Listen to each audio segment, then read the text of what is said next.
Insya Allah kita membahas mengenai penyebab iman berkurang atau bahkan hilang. Kita menyadari bahwa iman di hati kita itu bisa bertambah atau berkurang. Ya, pada pertemuan yang lalu kita telah membahas kiat meningkatkan iman dan mudah-mudahan kita bisa menerapkannya sehingga iman kita meningkat terus dari ke hari sampai akhir hayat. Pagi ini insya Allah kita akan membahas hal-hal yang bisa mengurangi iman atau bahkan bisa menghilangkan iman dari hati kita. Kita perlu pelajari ini karena berkurangnya iman seringkali tidak dirasakan dan tidak disadari oleh orang yang bersangkutan. Padahal begitu iman pergi meninggalkan seseorang, dia otomatis tidak berhak masuk surga dan pasti masuk ke neraka kelak. Maka sangat penting mempelajari hal-hal yang bisa mengurangi atau bahkan menyingkirkan iman agar kita bisa waspada terhadapnya. Jangan sampai hal-hal itu mendekati atau menghinggapi kita. Namun sebelum kita melanjutkan pembahasan ini, perlu kita mengingat kembali, perlu kita refresh memori kita bahwa iman adalah kepercayaan dan keyakinan yang tempatnya itu di pikiran dan di hati. Ya. Kepercayaan itu logikanya kita tangkap dengan pikiran, kemudian kita rasakan di hati. Kemudian iman itu yang ada di pikiran dan di hati itu harus diekspresikan dalam bentuk ucapan dan bentuk perilaku. Maka ucapan dan perilaku kita itu sekaligus bisa menjadi bukti bahwa kita ini betul-betul beriman atau tidak. Karena dia menjadi bukti, maka sekaligus bisa kita pakai sebagai ukuran. Jadi kita kalau mengukur bisa kita ukur dari lahiriah. Kalau kita mengukurnya dari apa yang ada di pikiran kita dan ada yang di perasaan kita, itu sulit ya, karena tidak kelihatan, tidak bisa didengarkan dan sebagainya. Terus apalagi tidak bisa dicarikan evidence yang fisik begitu. Kalau ucapan dan tindakan itu kan bisa kita jadikan bukti yang fisik, bahkan bisa kita rekam. Ya. Jadi kemudian demikian kesungguhan bahwa seseorang itu beriman dan berislam itu harus dibuktikan dengan cara pelaksanaannya. Dan tempoh hari kita bahas bahwa iman kita yang ada di pikiran dan di perasaan itu kita ekspresikan dalam bentuk lisan dan tindakan yang wujudnya minimum adalah seperti yang dicantumkan di dalam 5 pilar Islam atau 5 rukun Islam: syahadat, sholat, haji dan sebagainya. Itu saja tidak cukup, masih harus dibuktikan dengan ihsan. Ihsan itu gampangnya itu seperti tata krama atau etika. Ketika kita berpikir, kita pakai etika yang baik, dan ketika kita berperilaku baik dalam bentuk ibadah maupun pergaulan sehari-hari, itu juga harus ihsan, kita melakukannya dengan cara yang sebaik-baiknya. Dari situ bisa kita pahami bahwa jika seseorang menyatakan keimanannya dengan betul-betul murni dari lubuk hati, maka imannya akan sangat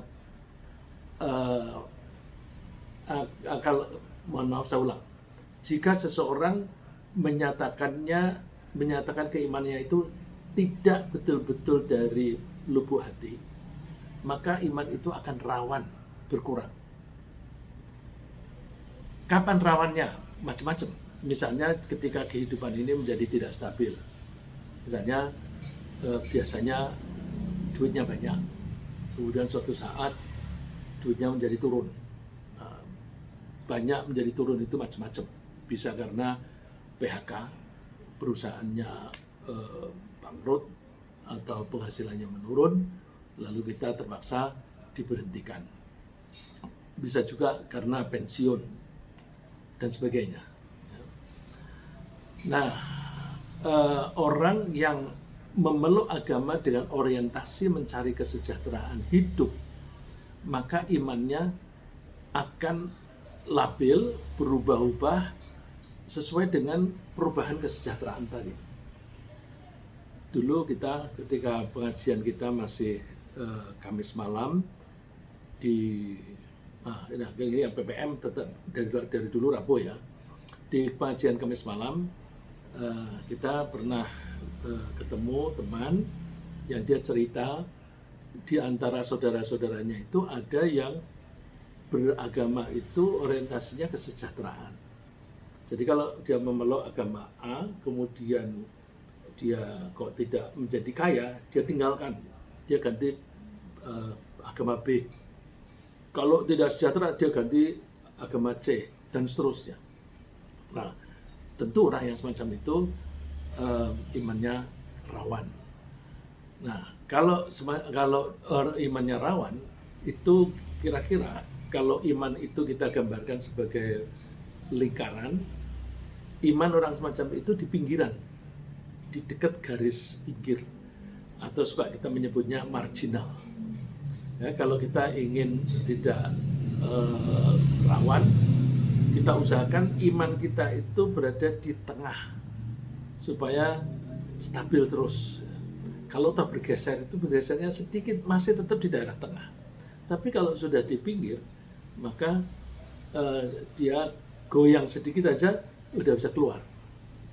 Nah, Allah menyebutkan di surat Al-Hajj, wa minan nasi may ya'budullaha ala harf.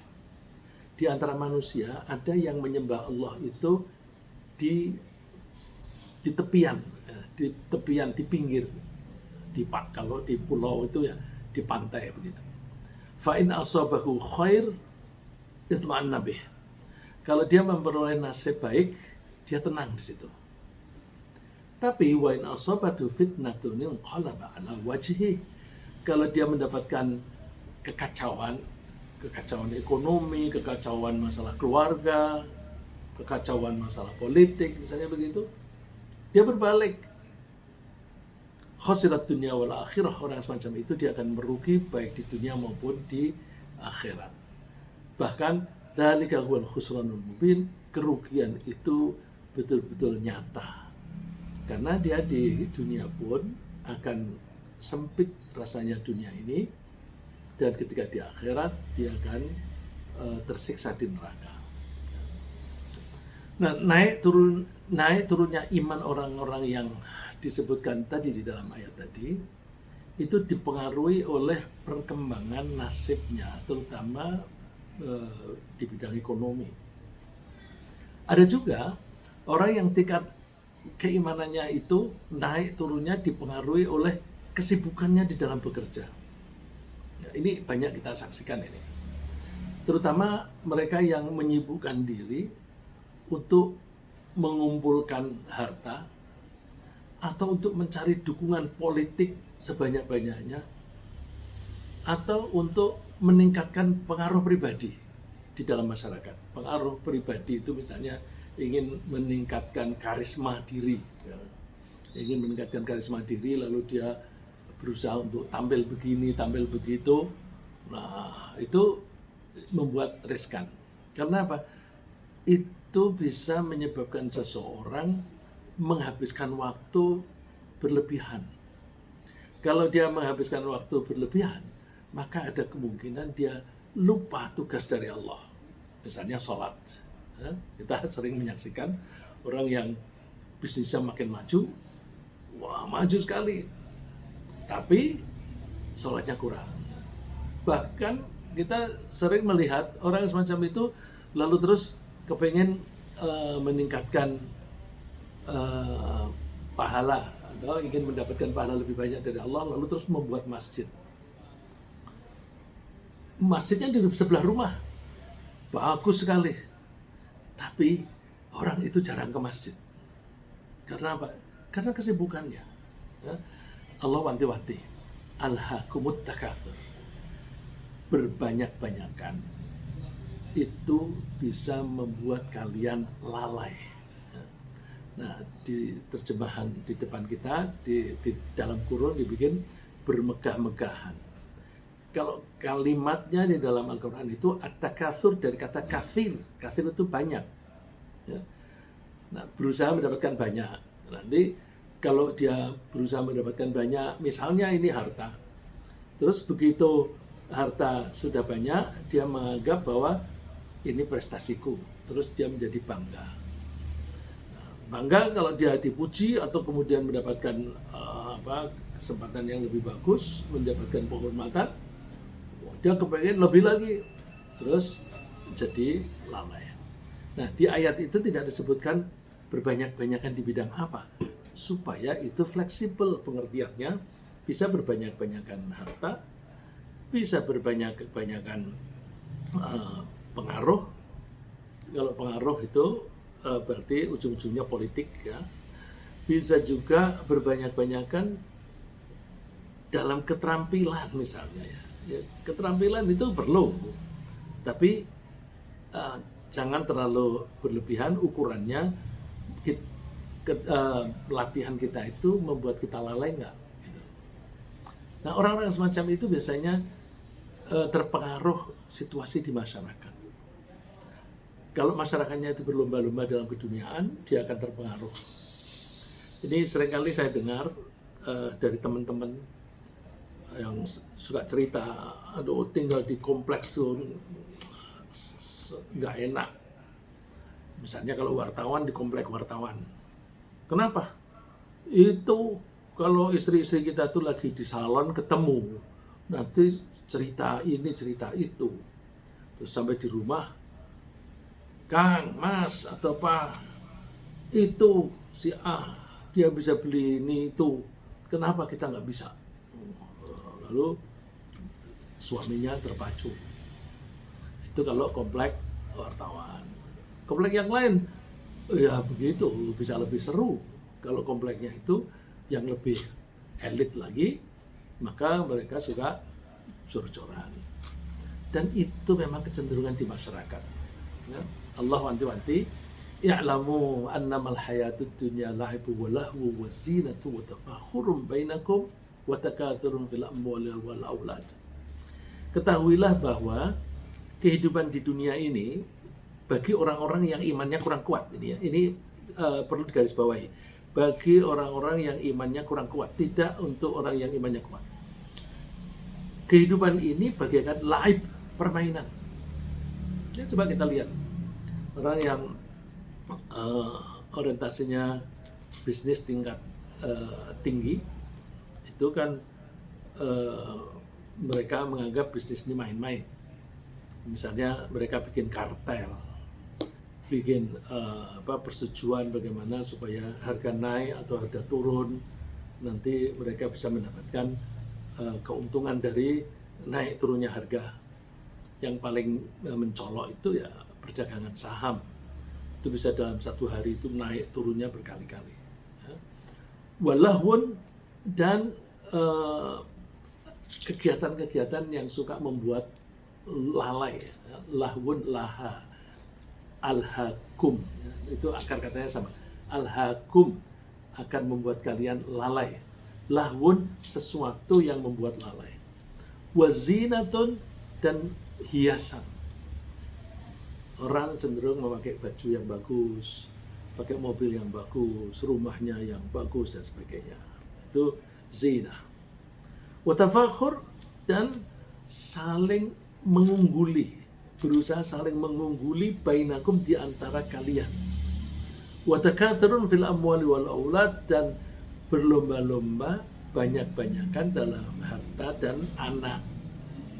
Anak ini kalau konteksnya zaman Rasulullah, itu kan kehidupan di Arab itu kan berkelompok-kelompok, suku, bersuku-suku.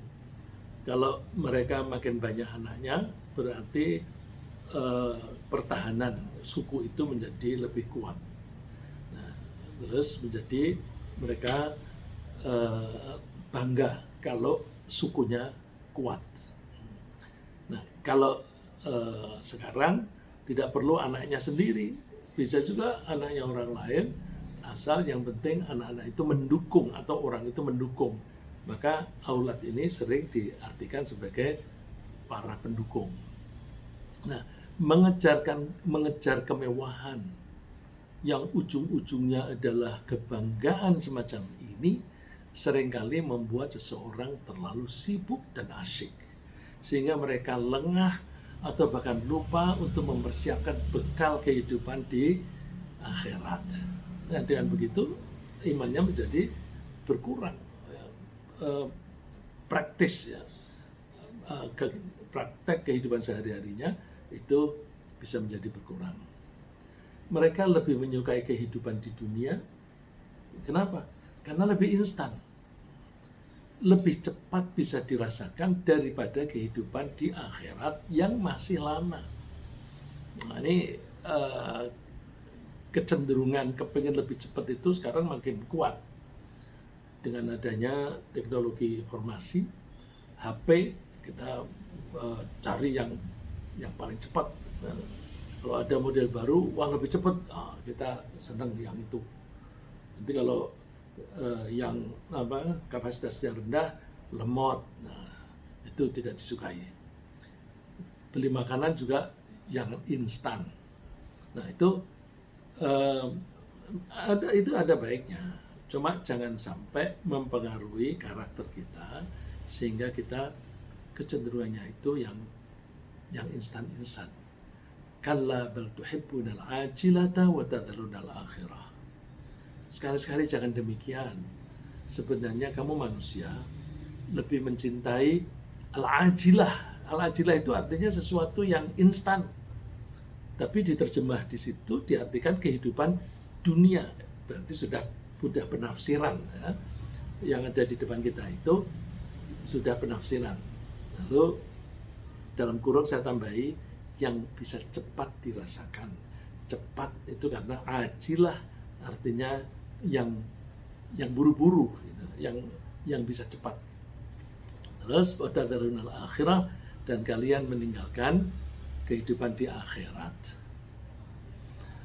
Nah, orang-orang yang sibuk mengejar kemewahan dan kebanggaan itu bisa karena lupa atau karena tidak menyadari bahwa mereka hanya sebentar saja hidup di dunia ini.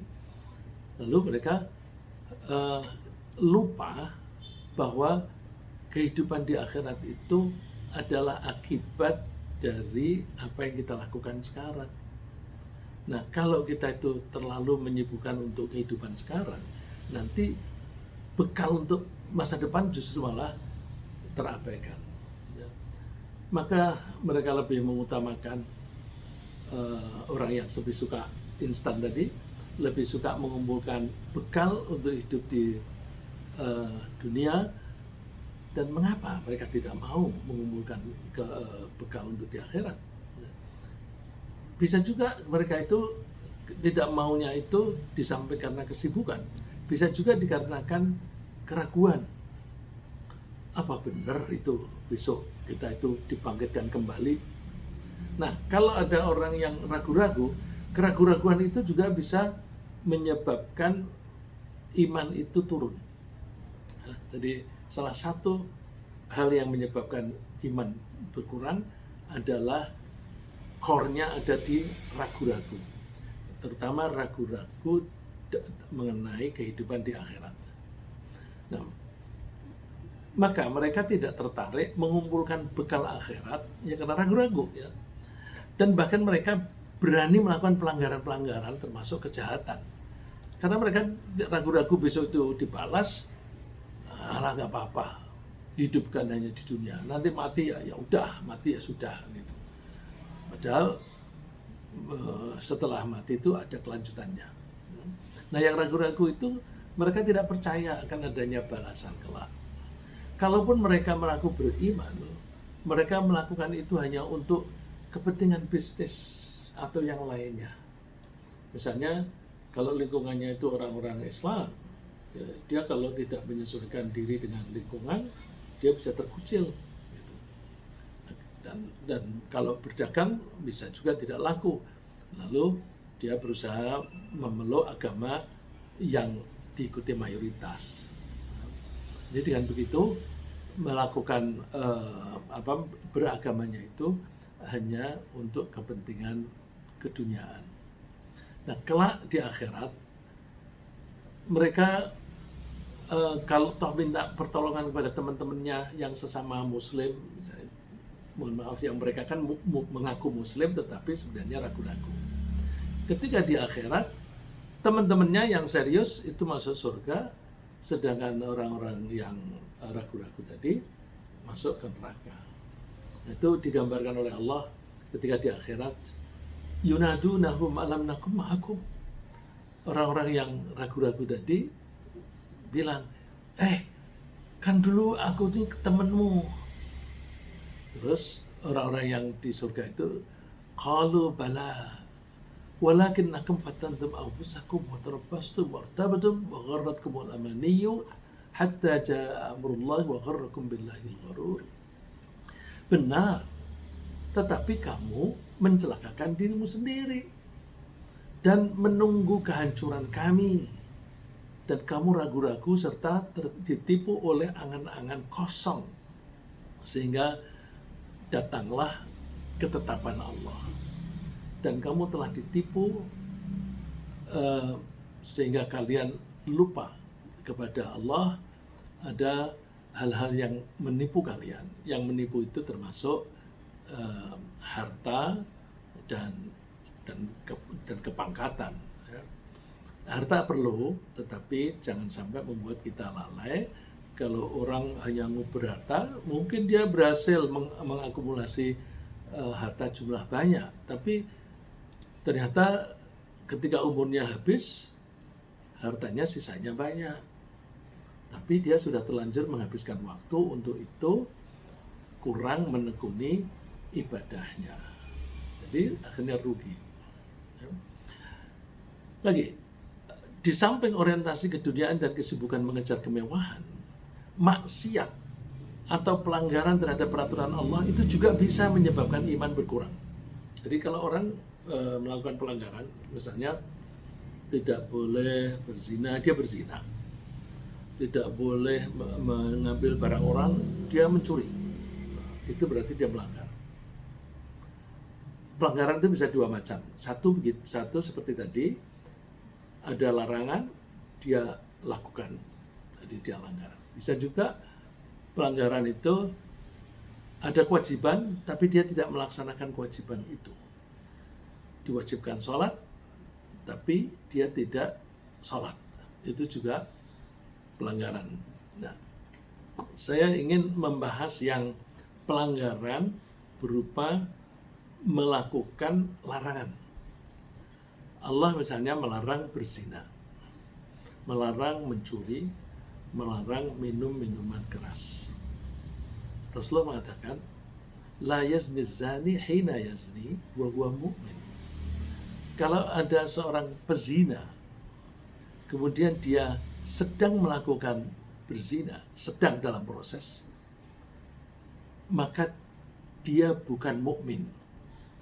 Ini penerjemahannya itu riskan kalau kita nggak hati-hati. Ya. Wa huwa mu'min, sedangkan dia mukmin. Ini bisa difahami bahwa berarti imannya hilang. Ya. Saya ulang, la yazni zani hina yazni wa huwa mu'min.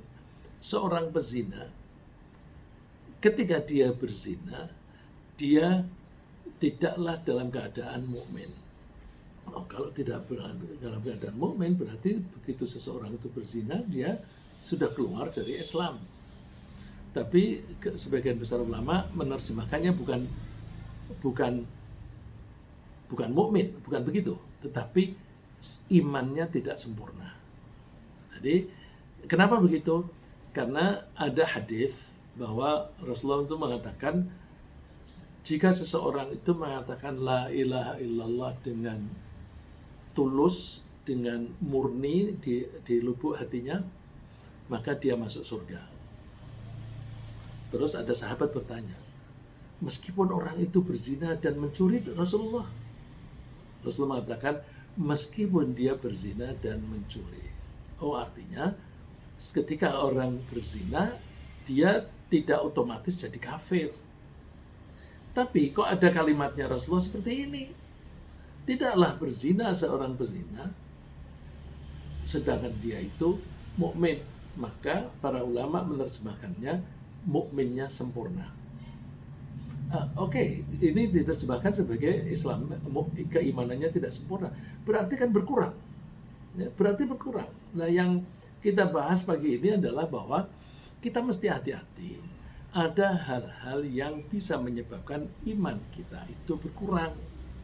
Nah, contoh di hadis ini bahwa begitu seseorang itu berzina, imannya menjadi tidak sempurna, berarti berkurang. Bukan hanya zina. Wala yashrabul khamra hina yashrabu wa huwa mu'min. Juga peminum tidaklah minum khamr kecuali pada saat itu mohon maaf ini kalimat bahasa Arabnya formula bahasa Indonesianya kira-kira begini. Jika seseorang sedang minum khamr, maka iman dia tidak sempurna.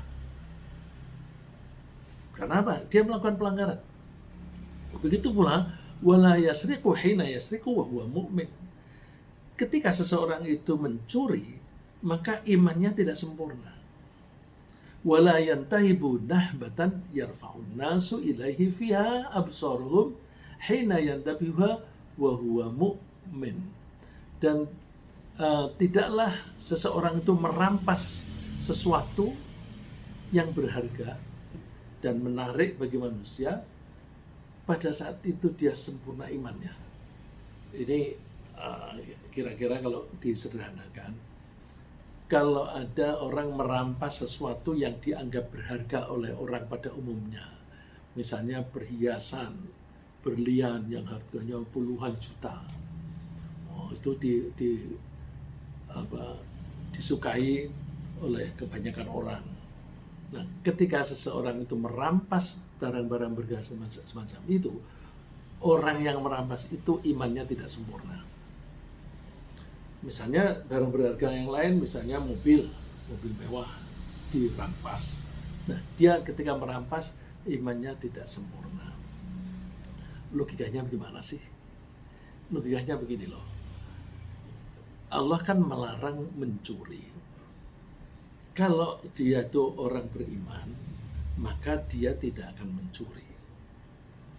Tapi kalau dia mengaku beriman, tapi dia tetap mencuri, berarti kan dia meremehkan aturan Allah.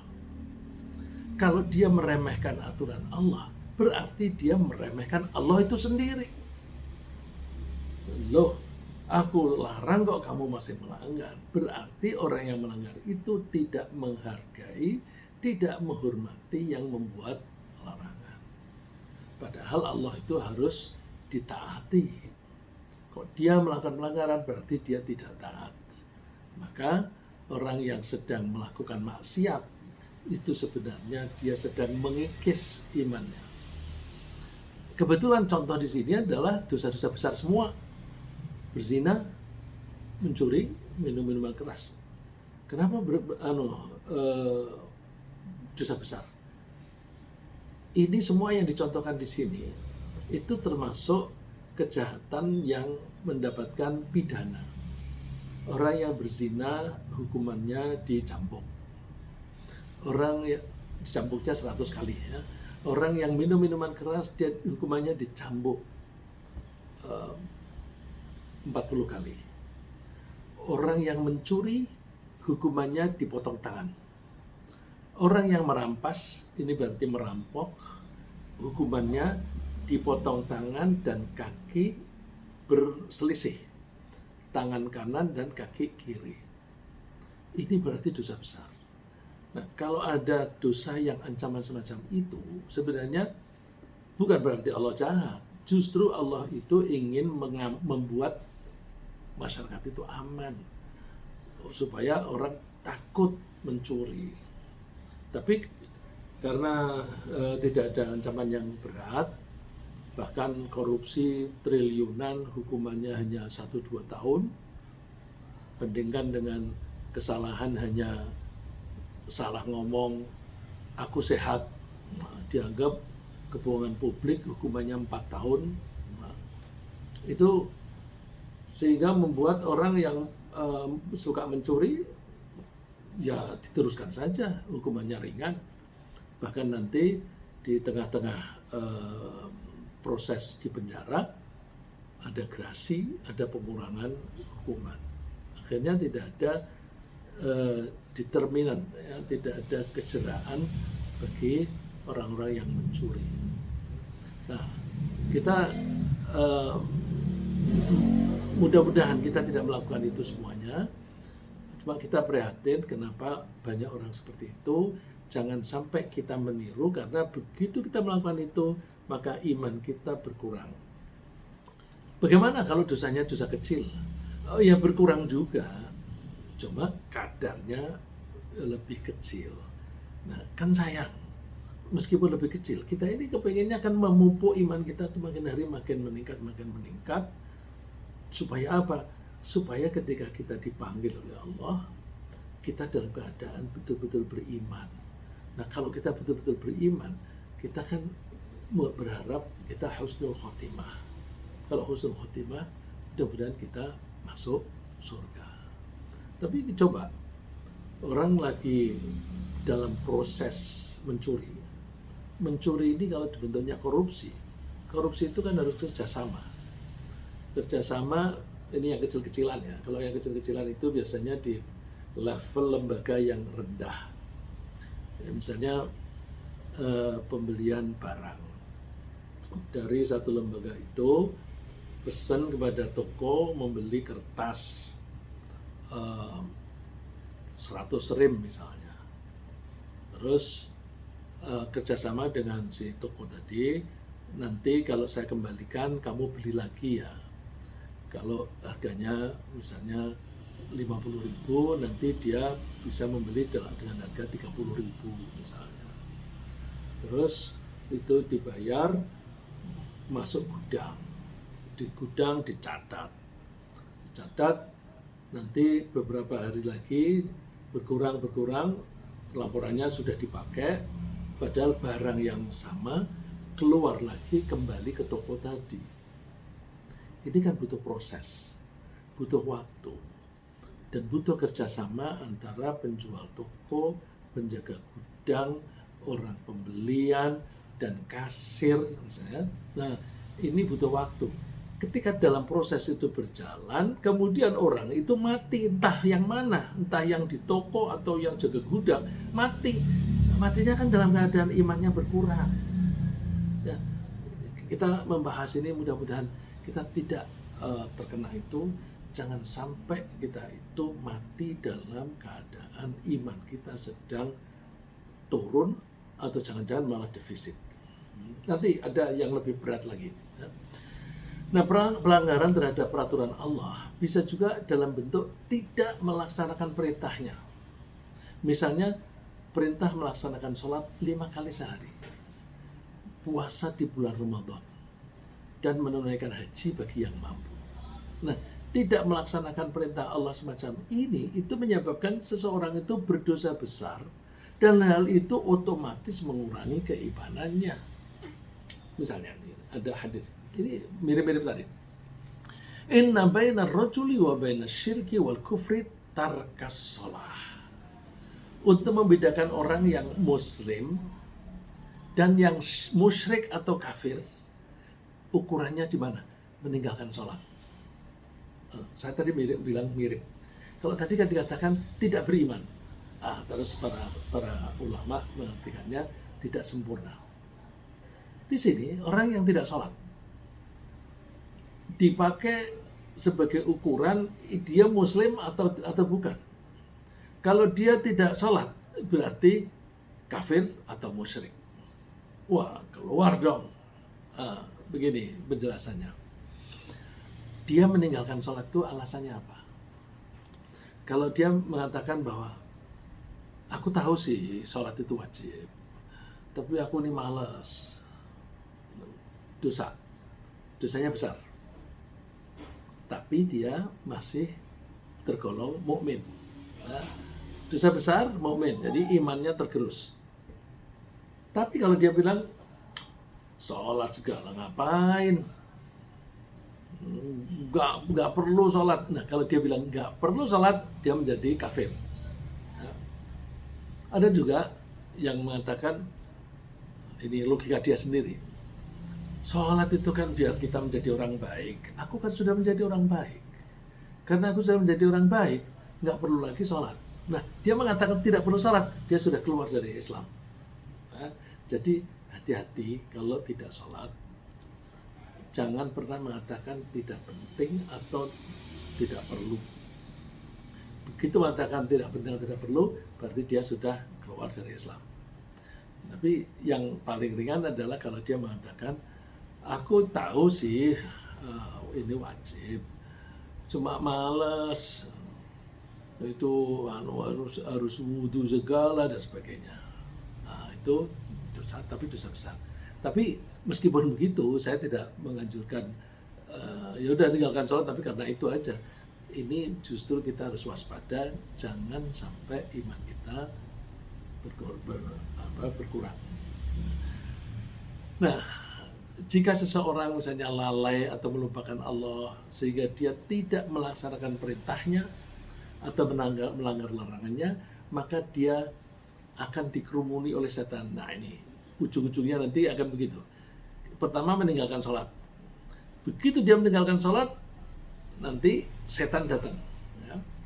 Jadi kalau ada seseorang itu melupakan Allah dengan cara dia tidak melakukan perintah-perintah Allah atau melanggar larangannya, maka dia akan dikerubuti oleh setan yang akan terus-menerus menggodanya agar makin hari makin jauh dari Allah.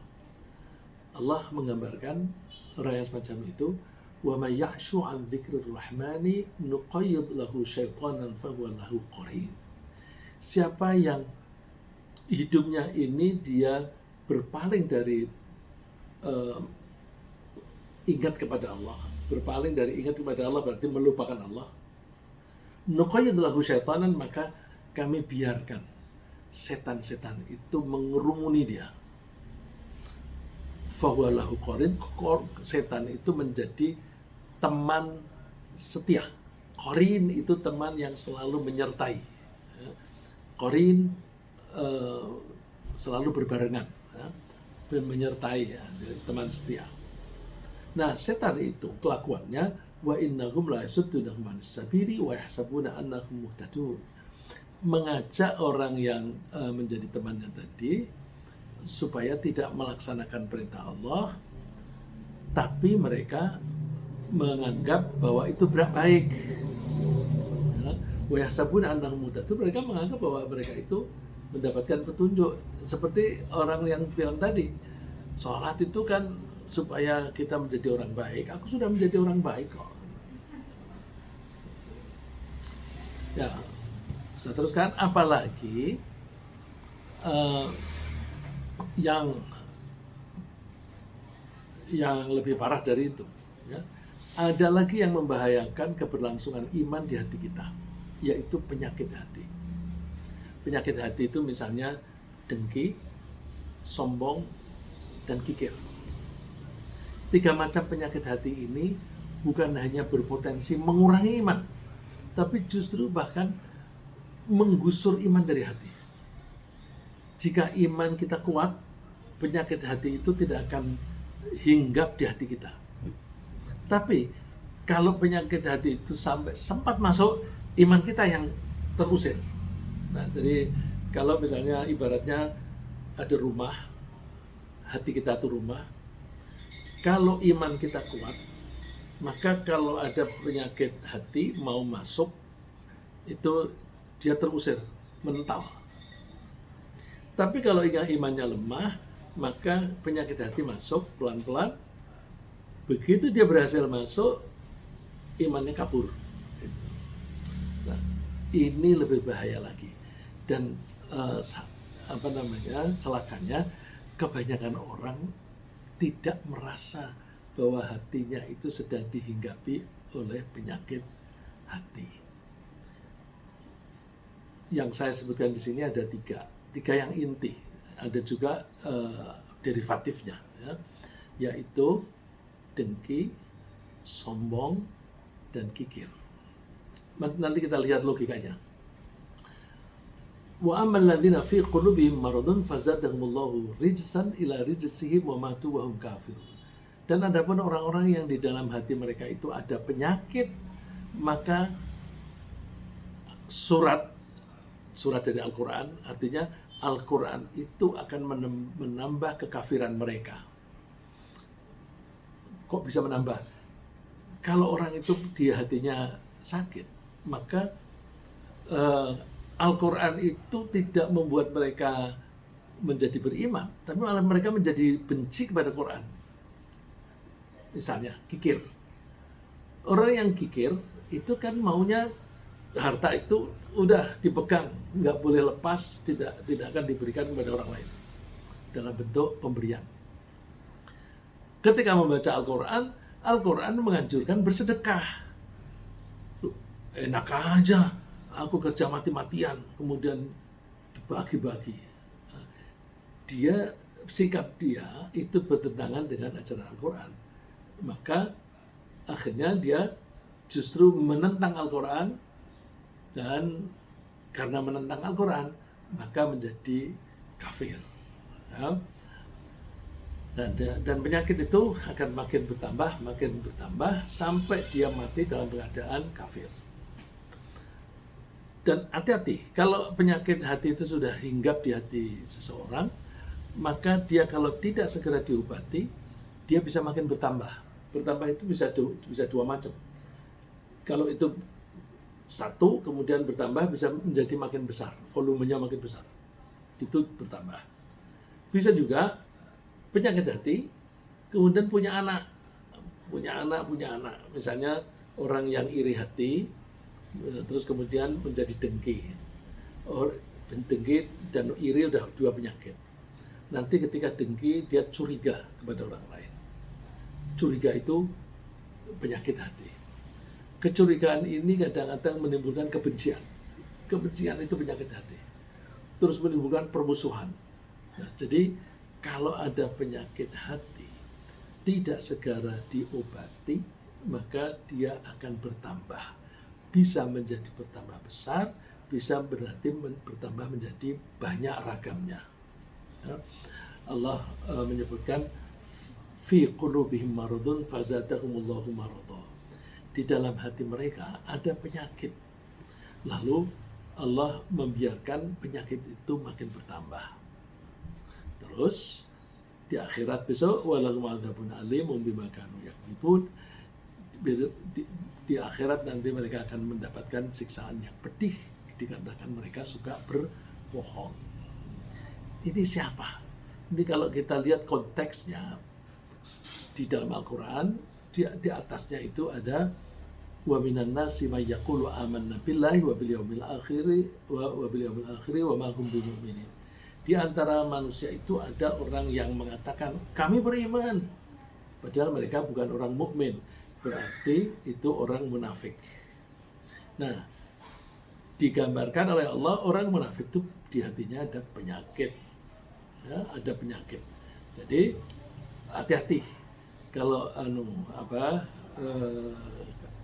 di hati ada kemunafikan, maka kemunafikan itu adalah penyakit, nanti bisa bertambah-tambah. Munafik itu dimulai dari apa? Dia biasanya dimulai dari keraguan. Dari keraguan, lalu terus dia tidak mengindahkan peraturan Allah, dia melanggar. Nah, karena dia melanggar, maka mereka suka pertama-tama tidak mau terang-terangan, sembunyi-sembunyi. Nah, kalau tidak terang-terangan, mereka biasanya menutupi penyimpangan perilakunya itu dengan cara berbohong. Maka orang munafik umumnya suka berbohong. Nah, dari tiga tadi kita ambil salah satu, kedengkian. Salah satu penyakit hati adalah kedengkian, yaitu keinginan agar kenikmatan yang ada pada orang lain bisa hilang. Jadi ada orang lain punya kenikmatan, terus orang yang dengki itu ingin itu hilang. Hilangnya itu bisa diharapkan berpindah kepada dia, si pendengki, bisa udah kemana saja pokoknya jangan dia gitu. Dua-duanya itu dengki. Dan kenikmatan yang dimiliki oleh orang lain itu bisa macam-macam. Bisa berupa kekayaan, bisa berupa jabatan, bisa berupa kesuksesan dalam satu usaha, bisa berupa bakat, bisa suara bagus, dan bahkan bisa berupa kecantikan. Nah, orang yang dengki itu biasanya, kalau orang yang didengki itu mendapatkan nasib baik, dia justru perasaannya menjadi nggak enak. Tapi kalau orang yang didengki itu celaka, dia senang, syukurin gitu. Nah, itu kelakuan orang dengki. In tamsaskum hasanatun tasuhum wa in tusibkum sayyi'atun yafrahu biha. Kalau kalian itu mendapatkan kebaikan, nasib baik, itu membuat mereka nggak enak perasaannya, bersedih dan sebagainya. Tapi wa in tusibkum sayyi'atun yafrahu biha. Kalau kalian itu mendapatkan nasib yang buruk, mereka bersukaria. Tapi nggak usah khawatir. Wa in tasbiru wa tattaqu la yadurrukum kaidum syai'a. Kalau kalian itu tetap sabar dan bertakwa, apapun yang mereka lakukan itu tidak akan berpengaruh kepada kalian. Jadi yang penting adalah kita tetap bertakwa. Kemudian dalam kaitannya dengan keimanan, apa sih hubungannya kedengkian dan keimanan? Jika kedengkian masuk di hati seseorang, maka iman itu akan pergi darinya. Karena apa? Iman itu tidak bisa bergabung dengan kedengkian. Tadi yang saya bilang, di dalam hati seseorang tidak mungkin di situ ada dua penghuni yang namanya iman dan dengki. Nggak mungkin, mesti salah satu. Logikanya gini, kalau si A itu dengki terhadap si B atas kenikmatan yang diperoleh oleh si B, maka si A berarti tidak rela cara Allah membagi rahmat kepada hambanya. Orang yang beriman itu tahu bahwa rezeki itu sudah dibagi oleh Allah. Mungkin kita mengerjakan pekerjaan yang sama, tetapi rezeki kita bisa beda-beda. Itu yang membagi Allah. Nah, orang yang dengki, padahal dia yang dilakukan itu lebih ringan daripada pekerjaanku. Kenapa dia gajinya lebih besar? Terus dicari-cari cara supaya dia tidak sebesar itu gajinya dan sebagainya. Nah, berarti orang yang dengki itu tidak meyakini atau tidak percaya bahwa Allah itu telah menentukan rezeki, porsi rezeki masing-masing orang. Dan porsi itu sesuai dengan perhitungan Allah sendiri. Kalau dia tidak rela pada keputusan Allah untuk bagi-bagi seperti itu, berarti dia bukan orang beriman. Orang beriman itu rela apapun yang dilakukan oleh Allah. Karena Allah itu kan mempunyai hak prerogatif. Ya? Jadi ketidakrelaan itu menjadi pertanda bahwa dia tidak mengimani sifat Allah yang maha adil dan maha penyayang. Rasulullah mengatakan, la yajtami'u fi jawfi abdin al-iman wal hasad. Kedengkian dan iman tidak mungkin bersatu di hati seseorang. Lalu tadi penyakit yang lain berupa kikir. Kikir itu juga merupakan penyakit hati yang tidak mungkin bergabung dengan keimanan di hati seseorang. Mirip dengan itu dalam hal tidak mungkin bergabung di dalam satu hati. Orang yang kikir biasanya dihantui ketakutan akan menjadi miskin. Kalau aku kasihkan bagi-bagi, aku besok makan apa? Aku besok kalau tua kan aku menjadi pensiun atau aku tidak punya penghasilan lagi. Maka aku harus menambah tabunganku, depositoku aku tambah-tambah untuk masa depan. Jadi kalau aku bagi sekarang, aku mau makan apa besok? Jadi dia ragu-ragu besok itu rezekiku bagaimana. Orang yang kikir itu biasanya dikarenakan takut miskin atau khawatir suatu saat di masa yang akan datang itu dia tidak bisa memiliki cadangan untuk konsumsinya. Padahal Allah yang Maha Pengasih sudah berjanji akan memenuhi kebutuhan rezeki bagi semua binatang melata di muka bumi termasuk manusia. Orang yang beriman pasti meyakini jaminan Allah bahwa rezeki itu sudah jaminan Allah. Dan karena itu dia tidak takut akan miskin. Meskipun dia menyisihkan sebagian dari hartanya untuk dibagikan kepada orang fakir miskin. Ya. Maka Rasulullah mengatakan, la yajtami'u ghubarun fi sabilillahi wa dukhanu jahannam fi wajhi rajulin abada. Wa la yajtami'u asy-syuhhu wal imanu fi qalbi 'abdin abada. Ini ada dua contoh. Debu bagi orang-orang yang sedang berperang di jalan Allah. Debu yang lengket di badannya, yang lengket di wajahnya.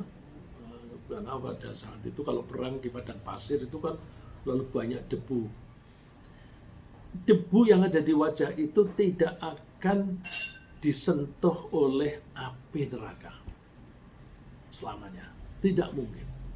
Jadi berarti debu peperangan itu melindungi orang itu. Nggak mungkin bergabung. Nah, terus yang lain. Kalau di hati orang itu ada rasa kikir, rasa pelit, maka iman tidak akan bersemayam di situ. Iman dan rasa pelit itu tidak bisa bergabung di satu hati. Saya mengatakan rasa pelit. Dalam Al-Quran, pelit itu dinyatakan dengan al-bukhlu, bakhil, dan satu lagi dengan asyuhhu. Syuhhu itu masih berupa perasaan. Perasaan di hati, takut miskin, terus nanti aku makan apa dan sebagainya. Ketakutan semacam itu namanya syuh. Kalau itu kemudian dipraktekkan dalam bentuk tidak mau memberi orang lain, itu namanya bakhil, bukhl atau kikir. Nah, iman itu tatarannya di pikiran dan di hati. Maka kalau membanding antara iman dengan kikir, yang dibanding itu perasaannya, perasaan dan perasaan. Perasaan iman dan perasaan pelit. Tidak mungkin bergabung. Ada satu lagi yang berbahaya, yaitu kesombongan. Kesombongan itu juga bisa mengusir iman dari hati seseorang. Karena seseorang yang sombong, itu ibaratnya kalau mata uang, itu kan ada dua muka. Kalau di sini ada kesombongan, maka di sini ada pembangkangan. Itu selalu berbarengan. Orang yang sombong punya kecenderungan untuk membangkang. Nah, orang yang beriman, kecenderungannya bukan membangkang, tapi patuh. Maka sombong dan iman itu bertabrakan. Nah, kalau ada iman, dia tunduk, nah, sombongnya hilang. Tapi kalau sombongnya masuk, dia tidak mau tunduk. Dia maunya sombong, imannya hilang. Ya. Iblis atau setan itu memiliki sifat sombong. Dan karena itu dia membangkang ketika diperintah Allah untuk menghormati Nabi Adam. Wa idh qulna lil malaikati isjudu li Adama fasajadu illa iblis aba wastakbara wa kana minal kafirin. Ketika kami berkata kepada para malaikat, juga kepada makhluk yang lain, sujudlah kepada Adam. Terus semuanya sudah pada sujud, yang tidak mau iblis. Kenapa? Aba wastakbar. Aba, dia membangkang dan sombong. Nah, ini dua karakter yang biasanya selalu bersamaan. Sombong dan membangkang. Oleh karena itu, wa kana minal kafirin, iblis menjadi orang yang kafir. Nah, jadi itu tadi beberapa yang perlu kita perhatikan supaya kita bisa menjaga iman kita tetap di hati kita. kita usahakan selalu bersemayam di hati kita. Ringkasnya, kita harus selalu menjaga agar iman selalu bersemayam di hati kita sepanjang masa sampai akhir hayat. Hal-hal yang bisa menyebabkan iman berkurang atau bahkan hilang, antara lain mendasari agama dengan orientasi kesejahteraan ekonomi. Yang kedua, berpacu di dalam mengumpulkan harta atau hal-hal yang bisa dibanggakan. Yang ketiga, pembangkangan terhadap Allah dengan tidak melaksanakan perintahnya atau justru melakukan hal yang dilarangnya. Ini sederhananya maksiat. Maksiat itu masuk ke kategori 3. Lalu penyakit hati semacam dengki, kikir dan sombong itu juga bisa menyebabkan iman berkurang atau bahkan menghilang. Semoga Allah melindungi kita dari hal-hal yang bisa mengurangi atau menghilangkan iman dari hati kita. Amin. Ya Rabbal Alamin.